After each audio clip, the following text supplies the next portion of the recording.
se acaba el mes de septiembre, pero aquí estamos, ¿no? En esta noche de 30 de septiembre, jueves, completamente en vivo, dándole el agradecimiento a usted por estar en sintonía de A la Medida. Sandy, muy buenas noches, ¿cómo estás? Muy bien, Julio, muy buenas noches. Gracias. Así es, finalizamos el mes con mucha información y análisis para que usted pueda tener los datos relevantes sobre diversos temas, sobre todo uno, la vacunación en menores de edad. Hombre, qué interesante, de 12 a 17 años. ¿Qué inició? ¿La vacunación, el registro? Analicémoslo mejor. Vamos entonces, bienvenido.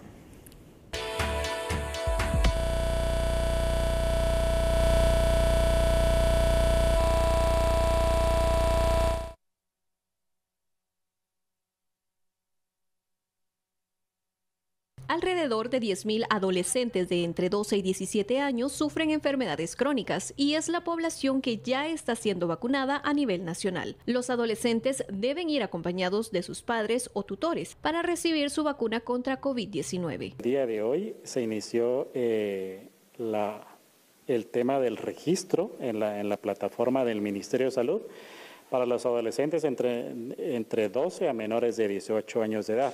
El registro. Ahorita tenemos actualmente el registro de ellos y a quienes vamos a empezar a vacunar es a los adolescentes que tienen alguna comorbilidad. Según proyecciones o análisis realizados, hay un promedio de 10.000 adolescentes en este grupo poblacional, y por lo tanto a ese grupo poblacional es que vamos a empezar a vacunarlos. ¿Por qué? Porque sabemos que tienen mayor riesgo que un adolescente que no tiene una comorbilidad número uno, pero sobre todo y principalmente también recordemos que es en base a la disponibilidad de vacuna. Por lo tanto, el Ministerio de Salud a partir del día de hoy inicia el tema de la vacunación en adolescentes en estos grupos, pero específicamente en los adolescentes con comorbilidades. Los menores con comorbilidades deben llenar los siguientes requisitos para ser vacunados. Una vez hayan hecho su registro previo, pueden acercarse a algún puesto de vacunación donde deben de llevar su constancia o certificado en la cual respalde como medio de verificación que tiene alguna de las enfermedades como una cardiopatía o enfermedad del corazón que desde que nació está así, algún tema de asma, por ejemplo, o alguna enfermedad pulmonar obstructiva crónica, algún tema renal, por ejemplo. Entonces, la idea está que junto con el padre, madre o responsable o tutor del adolescente se pueda acercar.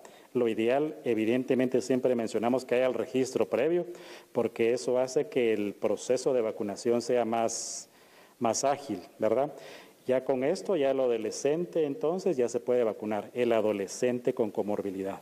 El presidente Alejandro Yamatei señaló que para mediados de octubre se tiene previsto el ingreso de 2.5 millones de la vacuna contra COVID-19 de Pfizer, que serán destinadas para los adolescentes de entre 12 y 17 años, mismas fechas cuando se iniciará la vacunación general para esta edad, según acentuó el CIAS. Bueno, estamos entonces ya en esa fase en la cual se pueden registrar adolescentes, Sandy, de los 12 a los 17 años, pero particularmente aquellos que tienen comorbilidades, es decir, algún tipo de enfermedad crónica que los hace pues definitivamente más vulnerables a poder adquirir cualquier situación, sobre todo en época de pandemia, ahora que estamos hablando del COVID-19. Se estima, como ya se dijo en la nota, que son aproximadamente 10.000 adolescentes que tienen estas comorbilidades entre los 12 y 17 años a nivel nacional. Pero cuando ya se abra la vacunación para toda la población de 12 a 17 años, ya no van a ser 10.000, aquí ya va a ser una gran cantidad de adolescentes y bueno, esperamos que lleguen las vacunas entonces de la manera más pronta posible para poder iniciar el proceso de inmunización. Totalmente, Julio, porque la información que maneja el INE es que son más de 3 millones. Así es. Los menores de edad entonces que podrían entrar también para la vacunación. Recordemos que ahora el registro está abierto para la población de los 12 a los 17 años. Está abierto el registro. Los menores ya pueden pues ingresar sus datos y los padres pueden apoyar en este proceso. Luego ya se les indicará en el momento en el que pueden acudir a los centros de vacunación. De momento, los únicos que pueden ir en este momento también a vacunarse inmediatamente son quienes tienen estas enfermedades crónicas. Que ya inició, es exactamente, correcto, y Sandy. es muy importante rescatar esta información para que no se llegue por gusto a los centros, Julio. Exactamente, entonces es importante también hacer el llamado a la población, a los padres de familia sobre todo, para que puedan llevar a sus hijos y que se puedan vacunar, para que toda la familia esté con esa protección contra el COVID-19. Esto es muy importante, sobre todo si estamos pensando en un eventual retorno ya a las clases presenciales o en todo caso, si la situación no sigue bien, de una manera híbrida.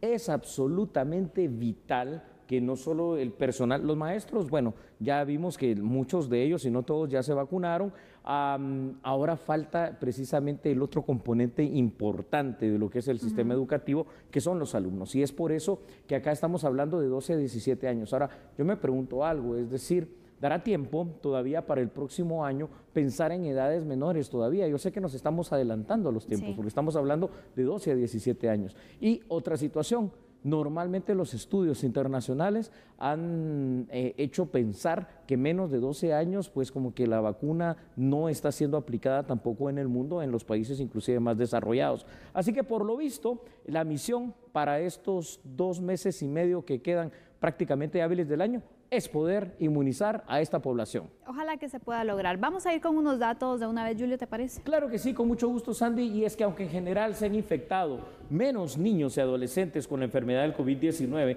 en comparación con los adultos, la vacuna ayuda a evitar que los niños contraigan la enfermedad y a reducir su propagación en la población, evitando a la vez que surjan nuevas variantes. Tanto la Unión Europea como Estados Unidos han aprobado la vacuna de Pfizer para niños mayores o adolescentes, en este caso ya de 12 años. En el Reino Unido están vacunando un poco diferente. Decidieron recomendar una sola dosis de Pfizer para todos aquellos adolescentes de 12 a 15 años y recomiendan el esquema completo para menores de 16 años o más. Sea como sea, entonces esto es lo que está pasando en la tendencia mundial y es lo que tiene que pasar aquí en Guatemala. Por eso es importante que de la manera más inmediata primero se dé el registro, que los padres estén informados, que se vacune rápidamente a estos chicos con estas enfermedades crónicas, las llamadas comorbilidades, y que se aproveche el tiempo que queda para que son 3 millones, ¿no? O sea, 3 millones es mucha gente, que se pueda acelerar ese proceso en lo que resta prácticamente ahora ya a partir de mañana, de octubre, noviembre, y no sé cuántos días realmente hábiles podremos tener en el mes de diciembre. Totalmente, Julio. La verdad es de que es importante que se vaya avanzando en la vacunación, porque aquí vamos sumando también. Todavía hay personas de los 18 años en adelante que no se han vacunado y ahora vamos a tener el tema de los menores de edad. Sería oportuno poder habilitar espacios especiales para atender a los menores de edad y otros para que se pueda atender a los mayores, ¿no? Para que se les pueda dar pues una agilidad mayor, porque sabemos que los niños se pueden desesperar y debe ser un tratamiento totalmente diferente, Julio, para los menores de edad, ¿no? Yo sigo pensando algo, fíjate, Sandy, que es como una propuesta. No sé si de verdad dará tiempo para poder coordinarlo, pero sigo pensando, sobre todo en esta época, para estar en un ambiente como más natural. Las escuelas, los institutos públicos y los colegios son como que un lugar idóneo para poder realizar esto de una manera ordenada, porque tienes entonces una población establecida en tal colegio de tantos cientos o miles de alumnos y sabes que así va a ser en el resto de instituciones. Es un orden, ¿no? Totalmente estoy de acuerdo. Lo hemos planteado aquí en varias ocasiones de que puede ser una forma ordenada y controlada de poder entonces vacunar a los menores de edad, por lo menos esa gran cantidad que están en el centro educativo, no en el sistema educativo. Hay otros menores que probablemente no van a las escuelas, no están estudiando, y en este punto las municipalidades pueden ayudar a identificarlos y poder entonces también darles la oportunidad de poderse vacunar. Todavía hay tiempo, considero, porque hay muchos establecimientos que, si bien las clases finalizan entonces entre mediados de octubre, finales, la actividad administrativa sigue todavía unos días, ¿no? Debe de continuar. Y sobre todo en esta época, y fíjate, ¿no? Y ahorita vamos con otros datos. Esto le sirve a las instituciones públicas, pero a las privadas les sirve mucho más. Si realmente se quiere el regreso a clases en el 2022, entonces tendrán que hacer también ese esfuerzo y esa colaboración. ¿Te parece si vamos con otros datos? Claro, adelante. Muy bien, veámoslos entonces, por favor, ahí en pantalla. Gracias, producción. Actualmente el Ministerio de Salud ya habilitó el registro para la vacunación de todo guatemalteco mayor a los 12 años. Sandy, según los últimos datos del Ministerio de Salud, hasta el 30 de septiembre, más de 4.489.000 personas han sido ya vacunadas, al menos con la primera dosis, y 2.414.000 personas vacunadas ya tienen su esquema completo. En total, en Guatemala, al día de hoy se han administrado 6.904.008 dosis, y esto quiere decir que la vacunación va avanzando. Todavía, diría yo, a un paso medio, entre lento y medio, pero va avanzando. Entonces, hacen falta más situaciones importantes, hace falta más información y lo que tanto hemos dicho, hace falta el involucramiento de otros actores sociales, sobre todo ahora que estamos hablando del tema de menores. ¿Sabes por qué? Porque los menores tampoco es que puedan, primero, inscribirse ellos solos, no lo van a hacer, o que puedan ir ellos solos a los centros donde los van a vacunar. Aquí se va a necesitar la participación de todos, de los padres, pero otros actores sociales también importantes dentro del conglomerado guatemalteco. Totalmente. En los estudios o las recomendaciones que se hacen en varios países que ya se están aplicando las dosis para los menores de edad, son 2 vacunas las que se han recomendado. Sí. Una es la Pfizer y otra es la Moderna. Y no significa que el resto de vacunas sean malas, porque aquí venía un poquito de desinformación y para ir aclarando estos datos también, Julio, se ponía en duda, bueno, entonces a nosotros, ¿por qué nos aplicaron la Sputnik? ¿Por qué nos aplicaron la AstraZeneca? Todo esto hay que recordar de que para aplicar una dosis a una persona y en un rango etario especialmente, se hacen pruebas, se hacen estudios. Y en el tema de los niños, las 2 marcas que se presentaron los estudios son de Moderna y de Pfizer.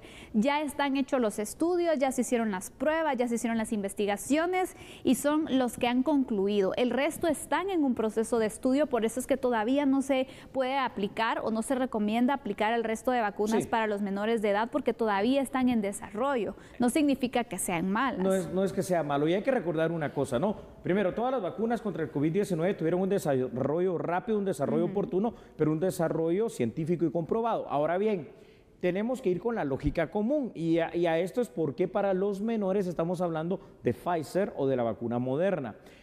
Toda vacuna va a dar una reacción, en mayor o en menor proporción va a dar una reacción, eso es normal. Hasta cuando se llevan a los bebés a vacunar al pediatra, le dice, mire, le da tal y tal medicina, tal jarabito, porque va a tener fiebre, la reacción. Esto es lo que se está tratando precisamente de evitar con otras vacunas que pueden tener alguna situación de una reacción un poco más fuerte para los menores de edad, pero que el mayor de edad y la persona adulta pues puede tolerar con mayor prestancia. Y por supuesto que todas, absolutamente todas las que existen, si a usted lo vacunaron con Sputnik o cualquier otra, pues le va a servir para el COVID-19, es decir, contra esa enfermedad. Así es, esta es la razón por la cual entonces es que estas 2 vacunas son las que se van a estar administrando y es muy importante que usted lo sepa. Padre de familia, infórmese muy bien también para que luego alguien no venga y le diga una información errónea, lo haga dudar. No, usted infórmese, busque la información, pero sobre todo de fuentes que sean oficiales, la Organización Mundial de la Salud, los laboratorios también. Hay que investigar también si usted tiene dudas, pero creo que es importante que se pueda pues iniciar con este proceso de vacunación de menores de edad contra el COVID-19, Julio, para poder entonces protegerlos, porque los niños también ya se ha demostrado que el COVID-19 también les está afectando. Así es. Y en los hospitales se han tenido ya varios casos que se han atendido de forma grave, incluso por el COVID-19. Y hay que evitar que surjan más. Bueno, terminamos esto acá, se lo dejamos para su reflexión. Y hablando de todo esto del COVID-19, estamos apenas en esto de la primera dosis, segunda dosis, cuestiones etarias, y ya se está hablando en el mundo, y esto es necesario que hoy lo analicemos, la expectativa que puede existir por una eventual tercera dosis del COVID-19, porque como lo hemos dicho, hasta la saciedad vino para quedarse. Así es, regresando tenemos este análisis, por favor, acompáñenos. No cambie, recuerde que nosotros somos a la medida.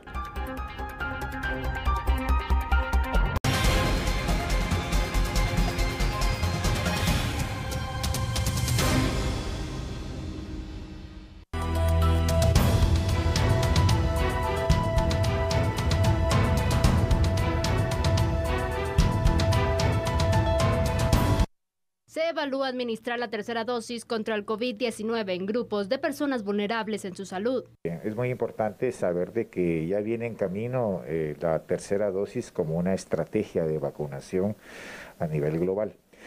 En este momento solamente se está autorizando la tercera dosis para personas mayores de 65 años. personas jóvenes que tengan enfermedades debilitantes, cáncer o que estén bajo tratamiento con algún tipo de quimioterapia, medicamentos que bajan obviamente la respuesta inmunológica a la vacuna. Si usted se vacunó con una vacuna de las que están autorizadas a nivel mundial, tiene la tranquilidad de que los anticuerpos van a estar positivos en una buena concentración después de 6 meses de la segunda dosis.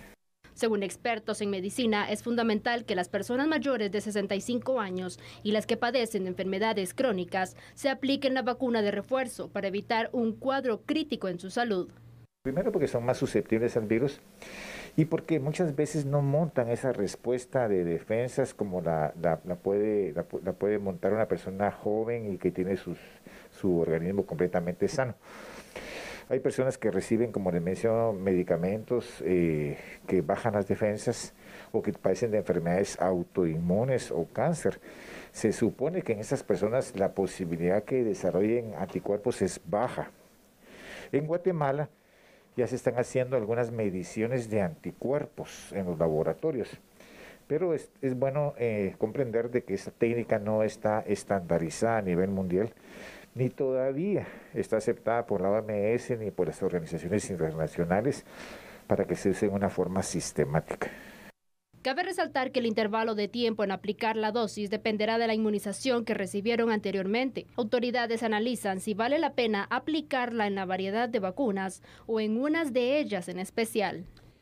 Bueno, y es lo que le estábamos diciendo, aquí hay una estrategia y es una estrategia médica mundial. Las autoridades de la Organización Mundial de la Salud y de todas estos cuerpos científicos, Sandy, que han estado analizando, investigando y viendo la situación del COVID-19, han recomendado precisamente ya como una situación que fíjense ustedes esto, ahorita se está hablando de la tercera dosis de la vacuna del COVID-19. Yo diría que esta es la tercera, la cuarta y la dosis infinita, en el sentido que esto va a ser como la vacuna de la influenza, va a ser una vacuna anual seguramente, como una cuestión de rigor. Pero aquí por el momento, ahora que estamos hablando de tercera dosis, sí hay un problema, y el problema viene para países como Guatemala. Si está costando que nos lleguen las vacunas para primera y segunda dosis, hombre, es que tenemos un camino demasiado cuesta arriba para tener una vacuna de inmunización para tercera dosis, Sandy. Sí, porque al final ni siquiera el mecanismo COVAX ha logrado tener esa igualdad en cuanto a la distribución de las dosis. Y con una tercera dosis, pues bueno, ¿qué país no la va a querer tener para poderla administrar a sus ciudadanos y de esta forma entonces ir avanzando en una protección mayor con esa tercera dosis? Correcto. Lo que no se dan cuenta y lo que se ha dicho incluso en repetidas ocasiones, incluso en la OMS, es de que a la medida de que los países no tengan la oportunidad de inmunizar a sus poblaciones, obviamente se va a restar entonces la efectividad, en el sentido que van a continuar viajando las personas y al final entonces, aunque toda la población esté vacunada en un país, por ejemplo, pero llega alguien con el virus porque no ha tenido la posibilidad de vacunarse, entonces igual va a continuar. El punto es lograr la inmunización global y para esto se necesita que todos los países tengan acceso a la vacuna. A la vacuna. Y yo creo que tenemos que empezar a hablar, claro, ahora se habla de una tercera dosis, pero esta es una inmunización permanente. Hay estudios científicos que dicen que el COVID-19, este SARS-CoV-2, paulatinamente con el paso de los años y de la vacunación, va a ir perdiendo esa fuerza que tiene y se va a convertir, digamos, como lo que conocemos ahora como una gripe común. Pero para eso todavía faltan unos años. Entonces, la situación aquí es lo que tú mencionabas. El mecanismo COVAX ha demostrado que no ha sido efectivo, eficiente y eficaz, al menos para países como el nuestro, ¿no? Que somos países pequeños, que somos países pobres, que estamos en vías de desarrollo. Por eso es que ya COVAX, y fíjate cómo es esta situación, nos está anunciando de antemano que para países como Guatemala va a venir una vacuna que hasta hace poco no estaba acá, la Sinovac, es decir, la vacuna creada por los chinos específicamente. ¿Por qué? Porque probablemente le salga más versátil a la gente de la OMS el poder adquirir esa vacuna para poder repartirla a todos los países del mundo. Problema número uno, el acaparamiento de las grandes potencias. Contra eso no podemos competir. Si se dio una vez, no se va a repetir. Es que ese es el punto, porque no es que se haya hecho algo para garantizar ahora sí una distribución que sea igualitaria para todos los países. No va a pasar. Quien tiene el poder y el dinero va a ser el primero entonces en lograr una tercera dosis cuando se pueda dar la situación, ¿no? Y mientras nosotros seguimos esperando, no logramos y no hemos logrado inmunizar a toda la población, que ese es el reto principal. Después hablamos de una tercera dosis hasta que salgamos de las dos, ¿no?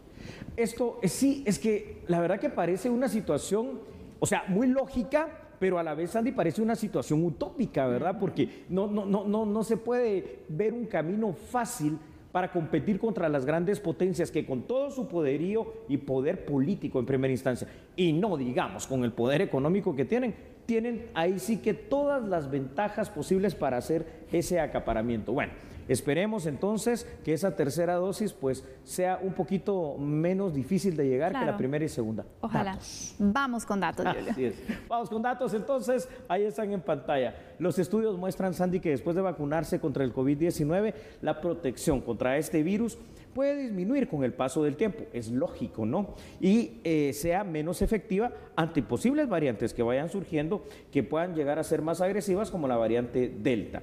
Importante es notar que la vacunación sigue siendo efectiva para prevenir enfermedades graves, pero los datos sugieren una menor efectividad para prevenir los casos más leves. Actualmente Estados Unidos ya aprobó una dosis de refuerzo solo para la vacuna de Pfizer y su socio BioNTech en casos muy especiales. Ahora, ojo y escuchen esto, por favor. Únicamente para adultos mayores de 65 años y población en general que vive en centros de cuidado a largo plazo y que tengan afecciones subyacentes, vivan o trabajen en entornos de alto riesgo. La tercera dosis en Estados Unidos no está aprobada para el resto de la población que no está representada en los sectores que estamos describiendo en este momento. O sea que para Guatemala, esa tercera dosis, empecemos a hablar del año 2022 y no sé en qué momento, porque es utópico, es irreal pensar en esto, pero lo que sí tenemos que tener nosotros bien claro, todos los guatemaltecos, que la tercera, cuarta, quinta, sexta, décima y las dosis que sean van a venir año con año simplemente por una palabra que se llama el refuerzo. Y el atraso también, sí. Porque no sabemos en cuánto tiempo puede pasar esta situación. Mientras tanto, yo creo que nosotros como ciudadanos debemos de ser responsables y de aprovechar entonces las vacunas que sí tenemos, la primera, la segunda dosis, porque también, Julio, en nuestro país hay personas que no se han aplicado ni siquiera la primera dosis. Ay. Entonces, ¿cómo vamos a ir avanzando en una inmunización a nivel nacional si no se logra entonces ni siquiera una primera ni segunda dosis? Y de verdad, porque imagínate, si con estas personas que no se han aplicado ninguna de las dosis, no vas a hacer que se pongan la tercera, ni vas a hacer que sigan entonces con la protección, porque hay un rechazo hacia la vacuna. Entonces, hacer entender a esta población que es necesario, ese es el principal reto. Ahora, y ese es un tema global, porque hay un rechazo cuando uno investiga a nivel global por la vacuna. Es decir, así como hay mucha gente muy entusiasta que estaba esperando la vacuna con todo, digamos, esa situación de poder ponerla para inmunizarse, también vemos a nivel mundial una situación donde ya inclusive los europeos tienen movimientos sociales que dicen, mira, que no te discriminen por si no te has puesto la vacuna, porque simple y sencillamente es tu decisión. Entonces, se está empezando a volver esto polémico. Si el COVID-19 es una pandemia que atacó tan rápido, que viajó por avión, que nunca había pasado eso con una pandemia y que ha tenido tantas variantes como no han habido en otras pandemias, creo que la única solución y la recomendación acá de TN23 en la medida es para que usted, por favor, vaya, asista y se inmunice con la vacuna, cualquiera que sea, porque le va a ser efectiva. Y no hay que esperar los peores escenarios, Julio, porque mira, conozco gente muy cercana que se ha negado a vacunarse y que luego de ver que la enfermedad ha llegado de una forma muy fuerte a su familia, a personas muy cercanas, después deciden hacerlo. Pero no hay que esperar a pasar una situación como esta para tomar una decisión y protegerse. Y después de administrarse las dosis se dan cuenta de que no les pasó nada, porque era uno de los miedos, ¿no? Es que si me muero, y es que el virus nos puede matar también, ¿no? Claro, al final de cuentas cualquier cosa nos hace vulnerables, pero más vulnerables si no te vacunas. Vamos con otros datos que es importante que los podamos ver en pantalla, y es que se considera la tercera dosis, ya que con una mayor respuesta inmunitaria puede apoyar a la población. Las personas deberían de tener una mayor protección contra el COVID-19, incluida, por lo menos hasta ahora, contra la variante Delta, que es la más infecciosa. Puede surgir, Sandy, una duda muy válida entre las personas. Si necesitamos una dosis de refuerzo, ¿es porque las vacunas no funcionan? No, es simple y sencillamente el proceso normal de refuerzo que se hace contra cualquier otra enfermedad. Olvidémonos en este caso del COVID-19. Lo vemos hasta con los bebés, así se hace el refuerzo. La respuesta negativa a las vacunas contra el COVID-19 están funcionando bien para prevenir enfermedades graves, hospitalizaciones y muertes, incluso contra la variante Delta. Esto es lo que debe hacer reflexionar precisamente a este segmento poblacional que no se ha aplicado la vacuna. Sin embargo, los expertos, Andy, en salud pública están empezando a notar una ligera menor protección, especialmente entre ciertas poblaciones contra las enfermedades leves y moderadas. Y aquí hay algo que a mí me preocupa, fíjate, Sandy. También las personas que ya se vacunaron, algunas todavía están empezando a tener información que es mítica porque no es real. Ya me vacuné, ya no me voy a enfermar. Ya se vacunó y te puedes enfermar de todas maneras. Exactamente, hay que seguirse cuidando. Hay que tenerlo claro, ¿verdad? Por supuesto, sí. Julio. Mira, la vacuna te da un porcentaje de protección, pero si uno no se cuida, no utiliza la mascarilla, no se desinfecta y de verdad no tiene ningún tipo de precaución, la exposición va a estar ahí. Entonces, no es de que con la vacuna usted, bueno, ya se libró, ya puede quitarse la mascarilla. No. Este punto todavía no ha llegado. No es el mundo real. Exactamente. Entonces, tiene que seguirse cuidando. Entonces, ¿de qué sirve que me vacune? Es un porcentaje de protección y aparte de eso, lo que garantiza, y se han visto varios casos también, Julio, que cuando les da el COVID-19 no les da de una forma agresiva como versus una persona que está sin vacunación. Así es que esto es lo que tenemos que entender. Una cosa es que la enfermedad te puede atacar de una manera tan fuerte como ha pasado lamentablemente en muchos guatemaltecos, estamos hablando de nuestro país, que los ha llevado a la tumba, ¿no? Porque no había la posibilidad de poder protegerlos de mejor manera. Y otra cosa es que la enfermedad te dé de una manera leve, simple y sencillamente porque tu organismo ya conoce, ¿no? Como es tan inteligente el cuerpo humano, a través de la vacuna, cuáles son los anticuerpos que debe generar para combatir esa enfermedad. Entonces, te va a dar, pero definitivamente tu cuerpo va a responder y los síntomas van a ser menores, con mucha menor probabilidad, obviamente, estadística, de que vaya a terminar en un suceso trágico como la muerte. Totalmente, Julio. Así que lo invitamos a usted. Si no se ha vacunado, hágalo. Piénselo muy bien. Si tiene dudas, investigue, pero investigue con fuentes que sean certeras y no con alguien que esté en contra y solo le va a decir cualquier cantidad de mentiras. Usted sea inteligente, busque información y anímese a vacunarse. Yo creo que eso es lo importante. Aquí está el mensaje, anímese a vacunarse. Cuando regresemos, que va a ser dentro de muy breves instantes, vamos a hablar de un abogado de los más reconocidos, pero de los más polémicos también. Y es que hablaremos del polémico abogado Otto Gómez, que fue detenido. Así es, regresamos con este análisis, por favor, acompáñenos, ya volvemos. No cambie, recuerde que somos a la medida.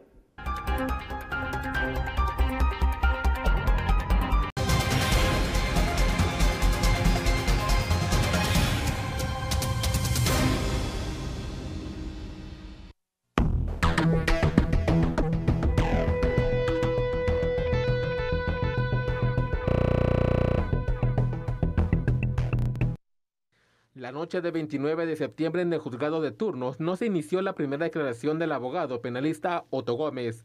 A través de su defensor jurídico, pidió que se solicitara a la fiscal general del Ministerio Público un informe en el cual se explicara si se había designado un fiscal especial para su proceso.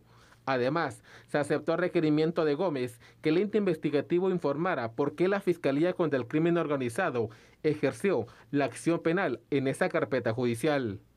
Mientras tanto, otra persona también declaró que fue víctima de las acciones ilegales del abogado penalista Gómez García. Yo fui una de las víctimas de él. Confié en él y me robó una camioneta que con tanto esfuerzo y sacrificio había tenido. Y lamentablemente confié en una persona que después me di cuenta que es de dudosa personalidad y es una persona que no tiene buenos principios ni valores. Me dio unos cheques sin fondos, yo los tuve que llevar al banco en esa oportunidad y lamentablemente no tenía ni un centavo el señor en su cuenta, por tal razón no pude recuperar nada. El abogado fue capturado por la Policía Nacional Civil el pasado 28 de septiembre en el interior del edificio del Ministerio Público. En el juzgado de turno de la Torre de Tribunales se resolverá su situación legal ante juez competente.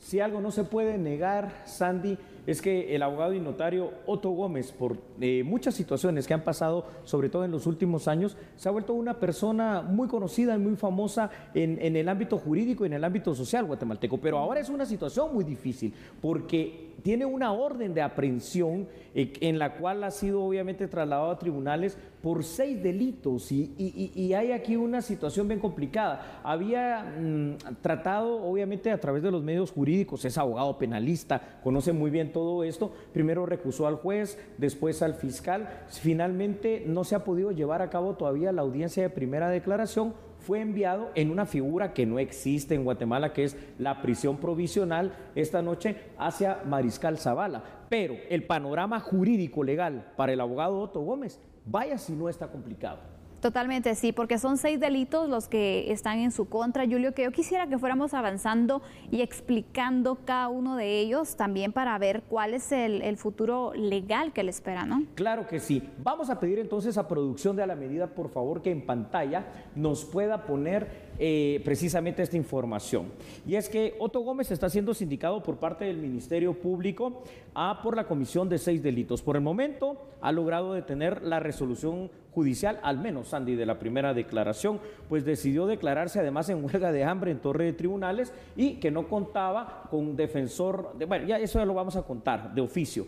Es recordado por varios sucesos polémicos, entre ellos haber sido herido de bala en un incidente de tránsito y por la reacción de sus guardaespaldas. Te voy a decir cuáles son los 6 delitos a los cuales se está enfrentando Otto Gómez cuando llegue su turno. Violencia contra la mujer, obstaculización a la acción penal en forma continuada, agresión sexual, discriminación en forma continuada y amenazas en forma continuada. Fíjate que tal es el conocimiento jurídico legal de Otto Gómez que hoy que se presentó ya con un nuevo juez, con un nuevo fiscal que hizo que llegara el fiscal precisamente específico encargado de la fiscalía que lo está persiguiendo.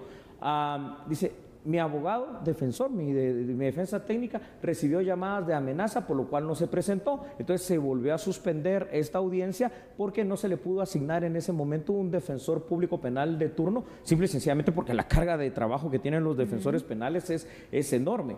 Pero también están saliendo a la luz testimonios de personas como el que escuchamos, que están diciendo cosas que ha hecho el abogado Otto Gómez, y un video donde se ve precisamente que aquel atentado que aparentemente había tenido, pues parece que fue provocado por un incidente de tránsito donde el principal protagonista resulta ser el abogado Otto Gómez. Y que en ese momento recordemos también que la versión que se tenía era distinta, ¿no? Que era un ataque contra esta persona y en realidad... Se mencionaba hasta el gobierno, recuerdas tú, ¿no? Exactamente. Una cosa, sí. Y finalmente fue una situación de tránsito, como hemos visto recientemente varios de estos en los que por una pelea, por no dar vía, por tantas situaciones, entonces se dan incidentes que a veces han cobrado incluso vida, Julio. Así es. No, y la situación más polémica, la que pasó hace pocas semanas, cuando se le atravesaron a un ciudadano y se bajaron los guardaespaldas y cargaron las pistolas, ¿no? Eso fue bastante grave. Y hay denuncias entonces, hay algunos testimonios también sobre estos distintos actos que ahora pues deberá él solventar su situación, indicar, bueno, dar también cuál es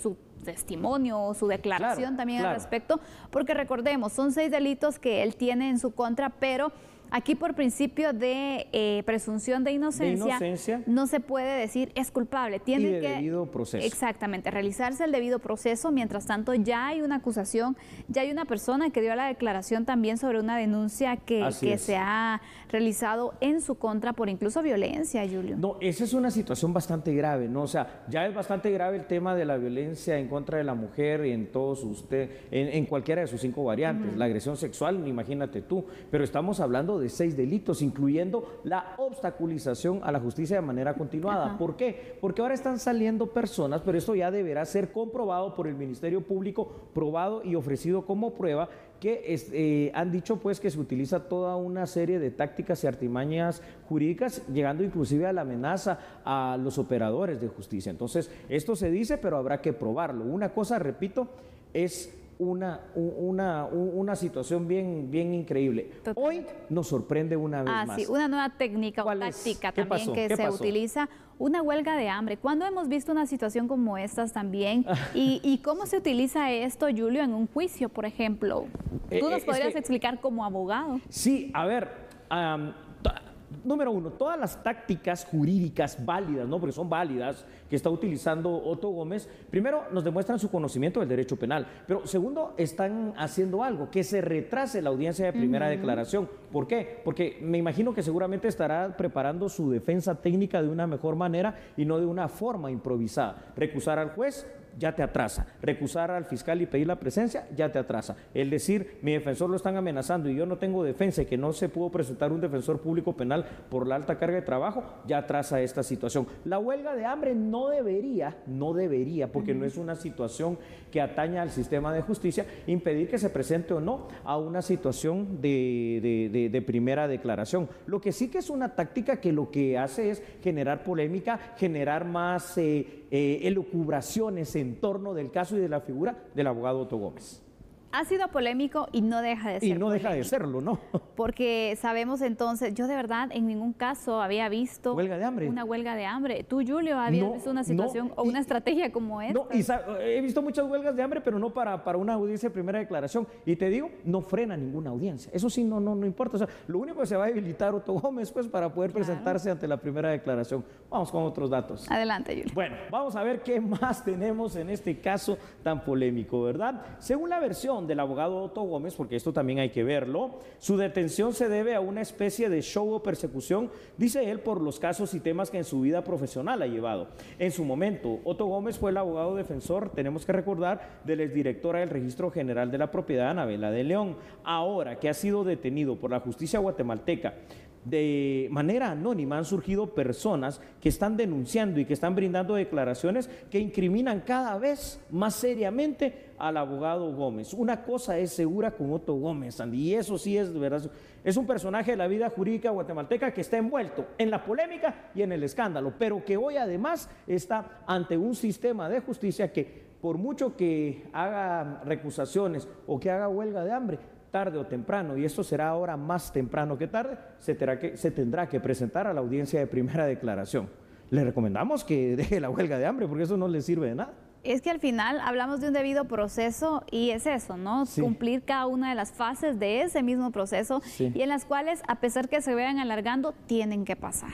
Tienen que pasar. Ahora, lo que yo sí no estoy de acuerdo dentro del derecho penal guatemalteco es una herencia perversa que nos quedó de modelos de otros países. La prisión provisional. Es que esa no existe, ¿verdad? Pero ¿qué figura utilizas? Hasta el momento, fíjate que era tan complicado para el mismo Estado guatemalteco el asegurar la seguridad del abogado Otto Gómez ahí en las carceletas de la torre de tribunales, que tuvieron que vaciar una para dejársela a él solo y tener asignados a los otros privados de libertad en otra carceleta. Por eso fue que se tomó la decisión esta noche de enviarlo provisionalmente, aunque no existe la figura, repito, hacia Mariscal Zavala, donde se puede garantizar de mejor manera su integridad física. Pero creo que en esta ocasión la situación jurídica del abogado Otto Gómez es demasiado complicada. Son 6 delitos, se los hemos explicado aquí, hemos visto entonces cuáles han sido las estrategias que se han utilizado y mientras tanto este caso nos va a dar mucho de qué hablar seguramente porque empezó así polémico y por lo visto seguirá. Nosotros por supuesto le daremos a conocer cada detalle de esta audiencia y usted siempre en sintonía de TN23 para conocer todos los pormenores. Claro, apenas empieza la trama, así que mientras esto continúa, usted por favor de verdad no cambie, recuerde que a esta hora por TN23 somos a la medida.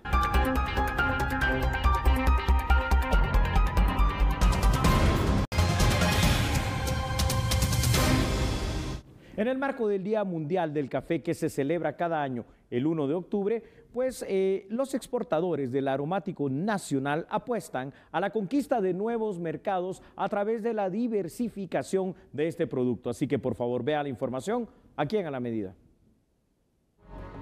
La pandemia aceleró la demanda de café diferenciado, que es aquel que ofrece la mejor calidad existente, tostado a su máximo potencial de sabor y que cumple los estándares establecidos por la industria.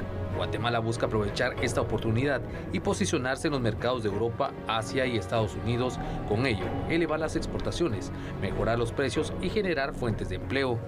En relación al valor exportado, hemos alcanzado los 557 millones de dólares. Al año pasado íbamos por 469 millones. Esto nos da un crecimiento interanual de 89 millones o un 19%. Bien, vemos que a nivel porcentual, el café tostado es quien se lleva el podio de mayor crecimiento con un 29% de crecimiento, mientras que el café verde permanece en el 19%. Ahora, como les mencionaba, no solo estamos hablando de volumen, también estamos hablando de valor. Y es que en el año 2021 hemos exportado 143 millones de kilogramos de café al mundo, mientras que en el año 2020 fueron 137. Actualmente se consumen alrededor de 30 millones de tazas diarias de café a nivel mundial, siendo Europa y Norteamérica los principales mercados de consumidores de café con más del 50% del consumo. Asia y Latinoamérica se proyectan con un crecimiento acelerado en el 2021, por lo que esto busca ser aprovechado por exportadores nacionales. En los últimos 20 años, las exportaciones de café guatemalteco han crecido 113%. Y el Ministerio de Salud publicó este jueves el reglamento de la Ley de Emergencia para el COVID-19. El reglamento establece los parámetros para la compra de insumos médicos que cumplan con los mecanismos de transparencia y asimismo la contratación de personal médico. Las modalidades específicas de compra y contratación del artículo 5 se refieren a la obligación del uso del sistema Guatecompras para asegurar la transparencia, publicidad y fiscalización de las adquisiciones al amparo de la Ley Decreto 11/2021, el cual proporcionará a los usuarios las herramientas necesarias para la información y documentos que se publiquen en forma oportuna, cuya consulta será irrestricta y gratuita. El artículo 7 sobre la compra competitiva con oferta electrónica señala que, en la aplicación del artículo 8 de la ley, esta modalidad específica de compra o contratación es de carácter competitivo, en el cual se requerirá la presentación de ofertas de forma electrónica a través del sistema Guatecompras y, en todo caso, los interesados deberán estar inscritos en el Registro General de Adquisiciones del Estado del Ministerio de Finanzas Públicas. Sobre la contratación de servidores públicos bajo el reglón presupuestario 021 y 022 refiere que, para la contratación de recurso humano que ocupará puestos con cargo a los renglones presupuestarios, el Ministerio de Salud suscribirá los contratos que permitan ocupar los puestos vacantes, los cuales estarán sujetos al periodo de vigencia contenido en el artículo 39 de la ley. También la verificación de precios en medicamentos para que no sobrepasen el valor de referencia certificados por el Ministerio de Salud. Esto a través del artículo 29, señalando que el Ministerio de Salud y la DIACO publicarán de forma semanal, cada uno en sus sitios web y redes sociales, los precios de referencia de listados básicos establecidos en la ley, así como los precios de referencia a los servicios hospitalarios privados, orientados a la prevención, diagnóstico y tratamiento de la enfermedad sanitaria. Sobre la transparencia y rendición de cuentas, el artículo 33 sobre el control y fiscalización dice que, conforme lo establecido en la Constitución Política de la República, la Contraloría General de Cuentas fiscalizará las acciones, gestiones y operaciones de adquisiciones y contrataciones para determinar el cumplimiento de los fines y objetivos establecidos en la ley y verificará si dichas acciones, así como los contratos y convenios que se celebren, se ajustan a lo establecido en las leyes, reglamentos y normas vigentes. Estas disposiciones establecidas en el Acuerdo Gubernativo 197/2021 entran en vigencia a partir de este 1 de octubre. El ministro de Energía y Minas confirmó un descenso en el precio de los combustibles regular y súper. Sin embargo, también se registró un aumento de 70 centavos en el combustible diésel. Vea por favor la información acá en A la Medida. El día de hoy observamos un descenso generalizado de 30 centavos por galón en los combustibles superior y regular. Lamentablemente, en el caso del diésel sí se registra un incremento de alrededor de 70 centavos por galón. Pues como ustedes saben, esto deviene de los comportamientos según el manejo de inventarios y algunos otros fenómenos que afectan en general el mercado mundial de los combustibles y se está reflejando pues hoy en Guatemala. Existe una expectativa de que en cuanto va entrando el invierno en el hemisferio norte, pues se consumen más hidrocarburos y más combustibles, y efectivamente eso tiende a elevar el precio ante el incremento en la demanda. Pero todavía es un poco temprano para eso, probablemente más entrado octubre eso podría empezarse a reflejar. Lo que interpretamos es que esto es una variación normal, seguramente por manejo de inventarios en los grandes proveedores mundiales. Las autoridades de salud confirmaron la reducción del tiempo de espera para la aplicación de la segunda dosis de la vacuna Sputnik V. Ahora se podrá a partir del día número 28.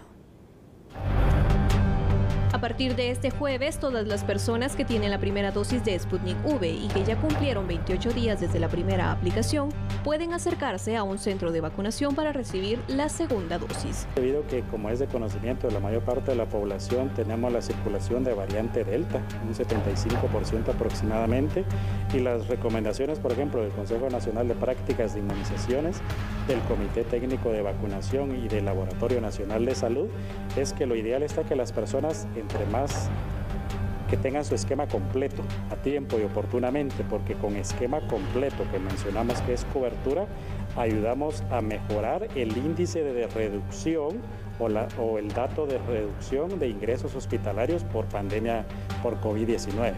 Es ya con literatura suficiente en la cual hay y demuestra que entre más personas tengan su esquema completo, menos casos de enfermedad por COVID-19 severos y mucho menos casos de ingresos hospitalarios y de fallecimientos. Por lo tanto, esa es una de las razones por las cuales se ha cortado el intervalo a 28 días. La disposición es a nivel nacional y, a decir del director del CIAS, la medida es parte de la estrategia de inmunización de rebaño y con ello reducir la mortalidad y hospitalizaciones, sobre todo porque el 75% de los casos de COVID-19 han sido provocados por la variante Delta.